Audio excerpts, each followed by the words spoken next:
आज हम बात करेंगे एडवर्ब के बारे में. Today we will be discussing something about adverb.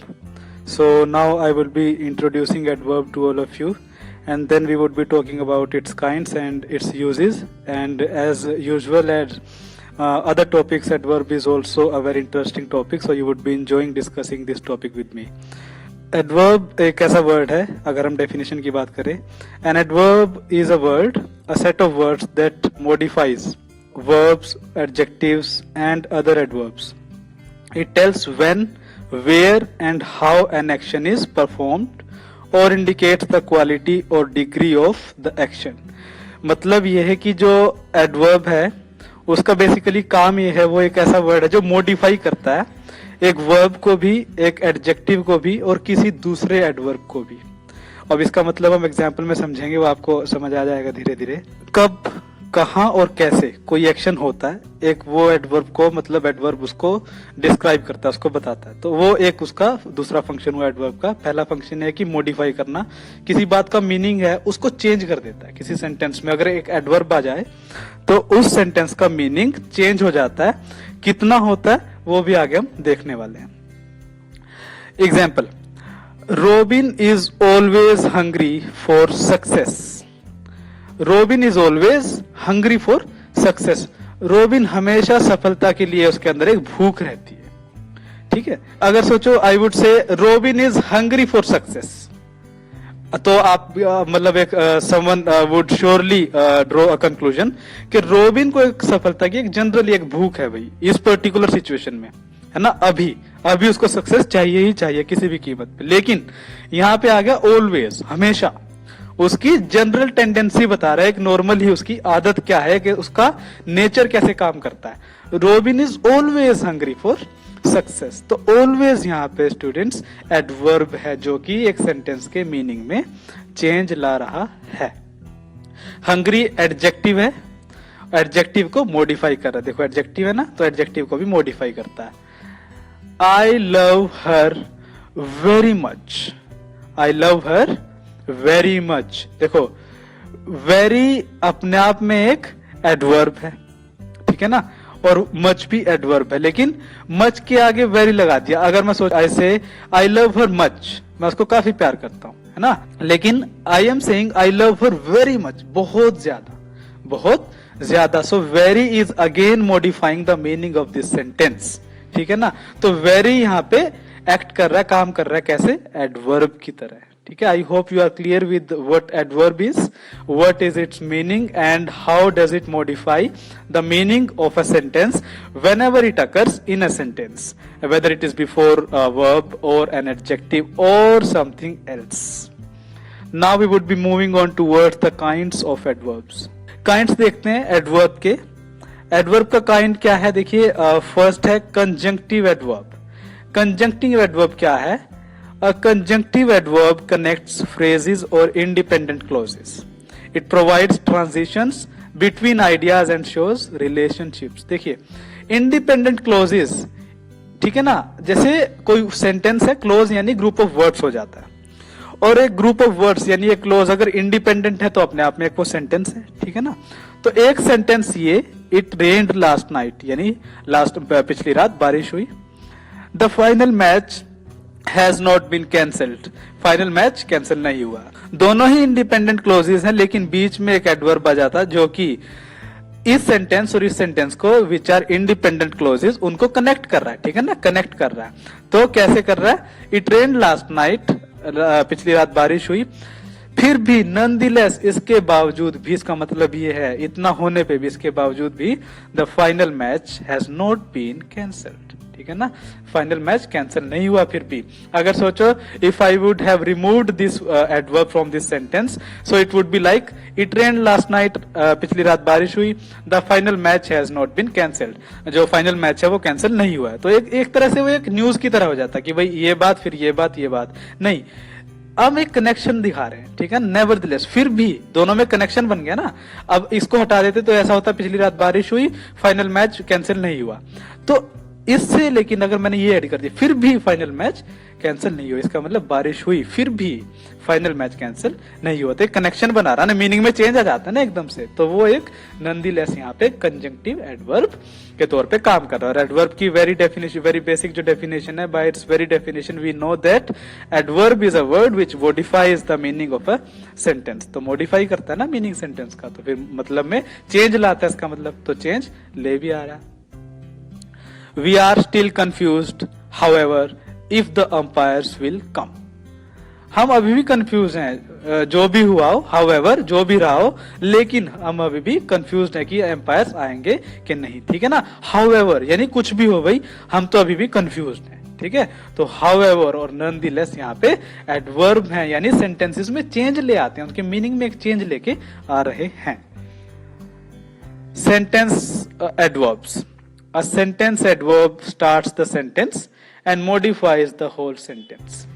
एक सेंटेंस एडवर्ब कैसे काम करता है कि भाई अपने आप से ही सेंटेंस शुरू करता है, शुरुआत में एडवर्ब आ जाता है, ठीक है, आ चुका होता है, और पूरे सेंटेंस का मीनिंग चेंज कर देता है। जैसे hopefully we will win the match, ठीक है ना, दैट वी आर होपफुल, हमें उम्मीद है कि हम मैच जीतेंगे। Suppose I would say we will win the match, हम मैच जीतेंगे, तो ये तो फिर एक तरह से हो जाता ना कि भाई श्योर ही है, बिल्कुल है ना, 100% कि we will win the match. लेकिन मीनिंग में चेंज कैसे जाता है, hopefully we will win the match, ठीक है ना, हमें उम्मीद है, वी आर होपफुल कि भाई उम्मीद है हमें, बाकी पता नहीं लेकिन उम्मीद जरूर है, तो एक मीनिंग में चेंज आ जाता है। तो चेंज लेके आ रहे हैं ये वर्ड्स, तो होपफुली यहाँ पे सेंटेंस एडवर्ब है, ठीक है, एडवर्ब है। And what kind of adverb, sentence adverb. Then apparently the sky is getting cloudy, apparently the sky is getting cloudy, यानी apparently मतलब जिसको हम आराम से देख सकते हैं, which can be seen, that the sky is getting cloudy, यानी बादल आ रहे हैं, बादल चढ़ रहे हैं आसमान में, तो देखा भी जा सकता है। Suppose I would say the sky is getting cloudy, तो सोचो it seems as if I am talking to someone on the telephone and I am informing him that the sky is getting cloudy. तो मतलब जैसे मैं phone पे बात कर रहा हूँ, इसको मैं सिर्फ बता रहा हूँ वैसी, और कि भाई बादल चढ़ रहे हैं आसमान में, ठीक है, तो वो तो एक सिंपल सी होगी। लेकिन अपेरेंटली उसने ऐड कर दिया, apparently the sky is getting cloudy, लेकिन देखा भी जा सकता है कि भाई you can see that the sky is getting cloudy. In the next sentence, I did not think of coming here, मैंने यहां आने का सोचा नहीं था, ठीक है।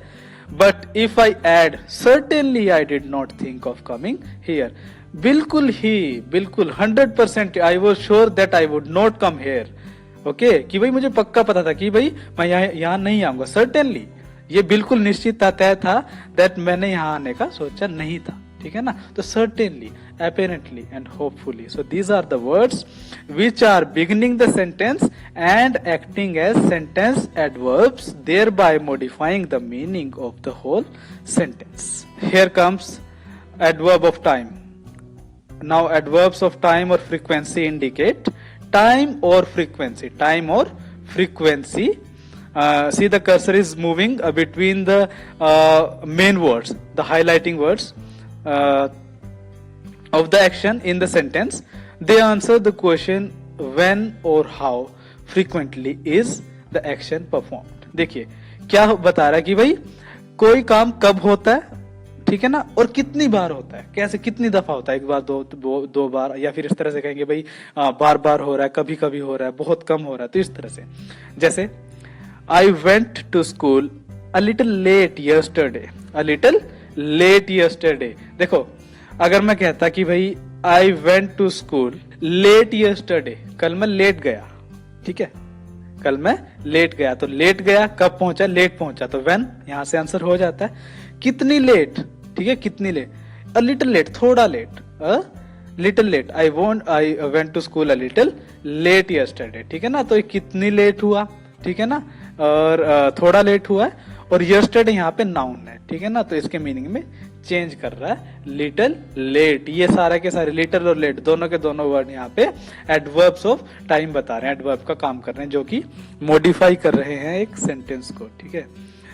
I went to school a little late yesterday, मैं थोड़ा लेट गया स्कूल, तो ये अंडरलाइन जो वर्ड है यहाँ पे, ठीक है ना। यस्टरडे आपको पता है एब्स्ट्रैक्ट नाउन है, ठीक है ना, एब्स्ट्रैक्ट नाउन है, और ये एडवर्ब हो गया। अ लिटिल लेट, थोड़ा लेट गया मैं यस्टरडे, कल। ही always gets a good result, वो हमेशा अच्छा रिजल्ट लेके आता है। Suppose I would say he gets, I would have skipped this word and I would have jumped to the next word right after he. He gets a good result. वह अच्छा result लेके आता है, ठीक है। एक तो ये बात हुई। और अगर मैं कह दूं हमेशा, वो हमेशा अच्छा रिजल्ट लेके आता है। He always gets a good result, ठीक है ना। तो always is acting here as an adverb, ठीक है। कब कब लेके आता है, how frequently, कब कब, always, हमेशा, ठीक है ना। तो adverb of time हो जाता है। I will leave Monday, मैं सोमवार को जाऊंगा। तो कब जाएगा, when, कब जाएगा, सोमवार को। तो मंडे क्या है dear, Monday students adverb of time है। नेक्स्ट, ही स्मोक्स ओकेजनली, वो कभी कभी स्मोक करता है। देखिए हाउ फ्रीक्वेंटली, ठीक है ना, कब कब, ओकेजनली, कभी कभी, ठीक है ना। ओकेजनली जैसे किसी ओकेजन पे, जैसे पार्टी वगैरह में, बर्थडे पे, या वैसे ही कोई अगर बात हो जाए कुछ, तो उस तरह से ओकेजनली वो स्मोक करता है। तो ओकेजनली, अगर मैं कह दूं ही स्मोक्स, वो स्मोक करता है, तो भाई someone would surely think that XYZ person usually smokes और जनरली स्मोक्स और someone is habitual of smoking, यानी आदत है उसको, भाई स्मोक करता है, एक आमतौर पर। लेकिन ही स्मोक्स ओकेजनली, कभी कभी स्मोक करता है, ठीक है ना। ओकेजनली वर्ब को मॉडिफाई कर रहा है, स्मोक्स एक वर्ब है ना, जैसे हमने बात की थी, वर्ब के भी मीनिंग में मॉडिफिकेशन लेके आता है। तो ओकेजनली यहाँ पे एडवर्ब ऑफ टाइम है। I hope you are clear with it. Next, adverbs of place. Place shows basically direction or where. Adverbs of place or direction that indicate place or direction of the action in the sentence, they answer the question where is the action performed. कहाँ action कोई perform हो रहा है, कहाँ कोई काम हो रहा है। जैसे I went through the jungle, जंगल यहाँ नाउन है, जंगल में से होके गुजरा मैं। I went through the jungle, ठीक है ना। कहाँ हो रहा है, जंगल में, तो through क्या बता रहा है, थ्रू, कि I went through the jungle, जंगल में से होके मैं निकला। तो ठीक है ना, जंगल आपको पता नाउन है और मॉडिफिकेशन लेके आ रहा है through, through the jungle. Through ही क्यों निकला है भाई, क्यों, क्योंकि देखिए अगर मैं कहता I went by the jungle, यानी बगल में जंगल था, जंगल के किनारे से गए हम, की साइड में हमारे जंगल पड़ता था। लेकिन आई went through the jungle, through यानी जंगल के बीच में से होके निकला है। तो through is acting as adverbs of place. Place को हाईलाइट कर रहा है ना, यानी प्लेस की तरफ डेमोन्स्ट्रेट कर रहा है, इशारा कर रहा है, ठीक है। सो मैं जंगल में से होके निकला, through, I went through the jungle. So through is adverb here. And which adverb, adverb of place.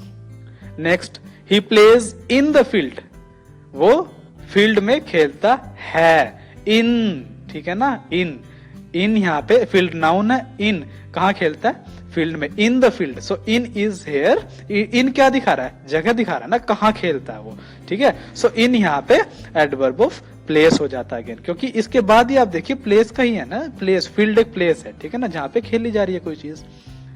So in here is adverb of place. Next, Alex is going to school, to school, school जा रहा है, ठीक है ना। To again is adverb of place here, ठीक है ना। To school, कहाँ जा रहा है, स्कूल में। So to is showing school here, direction दिखा रहा है ना भाई, स्कूल की तरफ जा रहा है, to. Next, he is staying at my home, मेरे घर पर ठहरा हुआ है, ठीक है ना। एट, एट, ठीक है। सो एट यहाँ पे एडवर्ब ऑफ प्लेस दिखा रहा है, क्या दिखा रहा है, मेरे घर की तरफ इशारा कर रहा है ना ये word, at. He is staying at my home, ठीक है ना। सो एट यहाँ पे एडवर्ब ऑफ प्लेस है। और वैसे भी एट यूजुअली प्लेस के साथ ही यूज होता है, जैसे at railway station, at bus stop, at the airport. तो इस तरह से एट प्लेस की तरफ है तो एडवर्ब ऑफ प्लेस हो जाता है। So clear. Next, adverb of degree. Degree, degree students basically shows the intensity of something, कोई काम कितनी तीव्रता से हो रहा है, कितनी उसमें एक डेप्थ है, कितनी गहराई है, किस हद तक कोई काम हो रहा है। जैसे adverbs that express the importance, degree, level of the action in the sentence are called adverbs of degree. They answer the question how much, कितना is the action performed, किस हद तक, यानी कितना action perform हो रहा है। जैसे suppose I say she, for a moment I skip this word and I jump on to the next word after this. I say she forgot about her anniversary. उसको अपनी एनिवर्सरी याद नहीं रही, ठीक है, वो अपनी एनिवर्सरी भूल गई।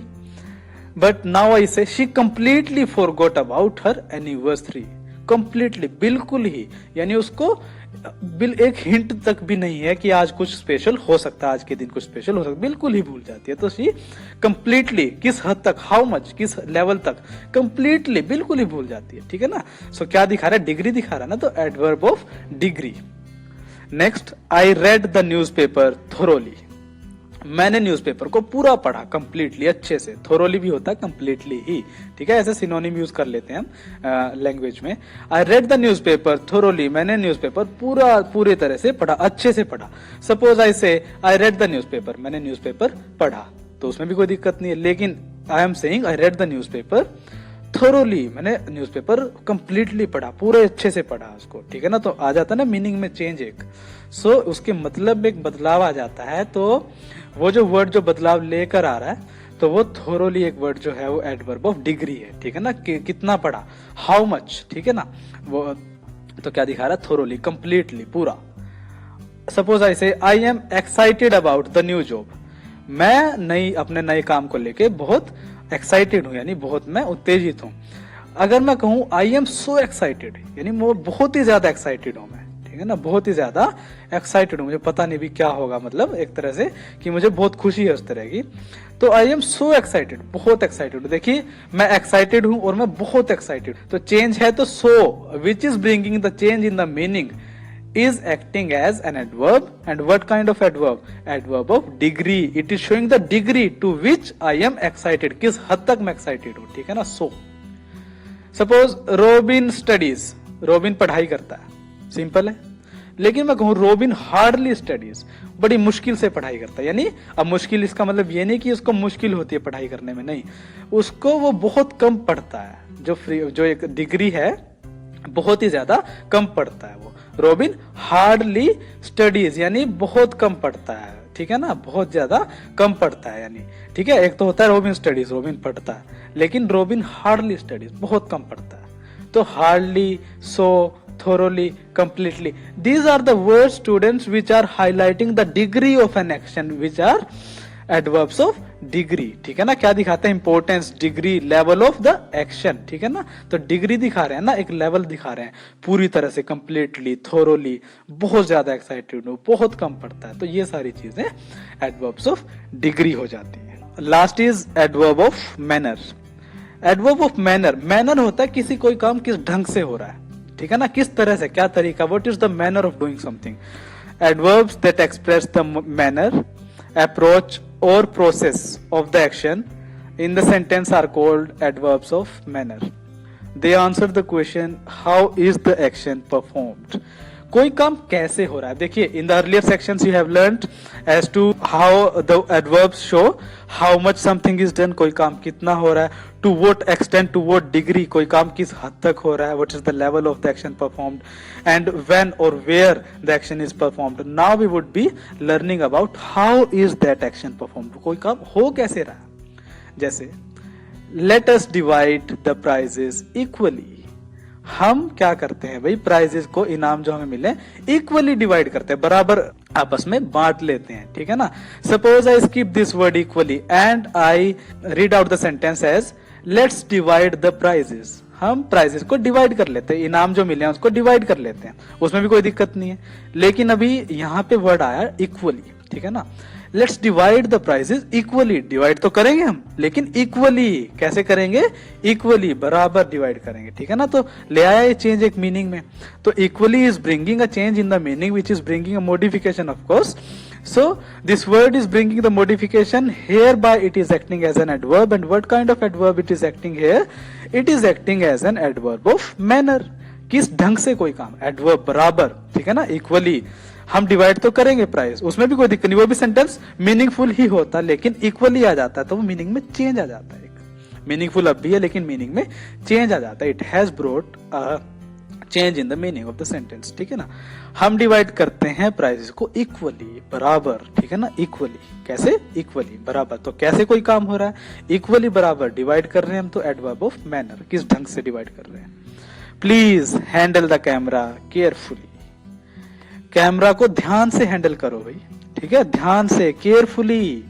कैसे करना है, हाउ, कैसे करना है, ध्यान से, केयरफुली, अगेन किस ढंग से, ध्यान से, ठीक है ना, कैसे करना है, ध्यान से। सो एडवर्ब ऑफ मैनर, ठीक है। अब इसमें भी कोई प्रॉब्लम नहीं थी, हैंडल द कैमरा, तो उसमें भी कोई दिक्कत नहीं भाई, कैमरा हैंडल कर लो, लेकिन हैंडल द कैमरा केयरफुली, कैसे करना है हैंडल करना कैमरा, केयरफुली, ठीक है। तो carefully here is acting as adverb of manner.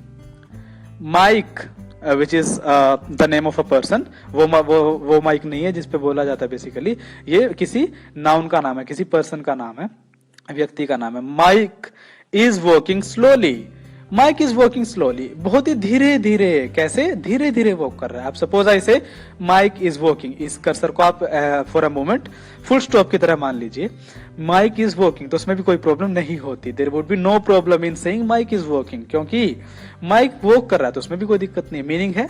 लेकिन मीनिंग है अब भी, और मीनिंग में लेकिन चेंज आ जाता है स्लोली से। माइक वर्क तो कर रहा है लेकिन कैसे कर रहा है, हाउ, स्लोली, धीरे धीरे, ठीक है ना। तो इस तरह से हम कह सकते हैं कि these are the words in the next sentence. He is running fast, वो तेज दौड़ रहा है, कैसे दौड़ रहा है, तेज। ही इज रनिंग, इसमें भी कोई प्रॉब्लम नहीं थी, वो दौड़ रहा है, लेकिन अब मीनिंग में चेंज आ जाता है, ठीक है ना, मॉडिफिकेशन लेके आता है। तो मैं बार बार इसी डेफिनेशन को रिपीट कर रहा हूं, so that you are well versed with the definition of this term, इस वर्ड की जो डेफिनेशन उसको आपको अच्छे से याद हो जाए, कि आप पता चल जाए और समझ भी आ जाए वो इस तरह से, so that you are clear with this term and the definition of this term, okay. तो बार बार इसीलिए इसको रिपीट किया जा रहा है। ही इज रनिंग फास्ट, वो तेज दौड़ रहा है, कैसे दौड़ रहा है, तेज। So equally, carefully, slowly, fast, these are the words which are showing as to how an action is performed, बराबर, ध्यान से, कैसे, ध्यान से, slowly, धीरे धीरे, fast, तेज, तो ये adverb of manner हो जाते हैं। So by now I hope that you are clear with what adverb is, what kinds of adverbs are there, and how we use those adverbs, be it is adverb of manner, be it is adverb of place, be it is adverb of frequency, be it is adverb, conjunctive adverb, or some other adverb, okay. So now I am sure that I have been able to convey what I was trying to convey in the beginning of this session, and I hope you are clear with it now, okay. तो आप इसको अच्छे से कर पाओगे, you have got a hint as to how to use all these things in the language. So thank you very much.